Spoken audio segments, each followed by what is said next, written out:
ایک نہایت اچھا قصہ سناتے ہیں اور تم اس سے پہلے بے خبر تھے۔ جب یوسف نے اپنے والد سے کہا کہ ابا میں نے خواب میں 11 ستاروں اور سورج اور چاند کو دیکھا ہے، دیکھتا کیا ہوں کہ وہ مجھے سجدہ کر رہی ہیں۔ انہوں نے کہا کہ بیٹا اپنے خواب کا ذکر اپنے بھائیوں سے نہ کرنا، نہیں تو وہ تمہارے حق میں کوئی چال چلیں گے۔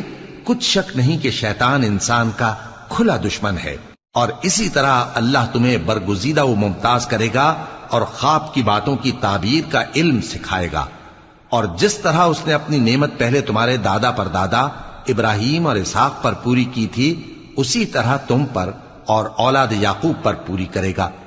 بے شک تمہارا پروردگار سب کچھ جاننے والا ہے، حکمت والا ہے۔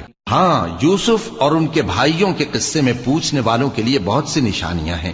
جب انہوں نے آپس میں تذکرہ کیا کہ یوسف اور اس کا بھائی ابا کو ہم سے زیادہ پیارے ہیں، حالانکہ ہم جماعت کی جماعت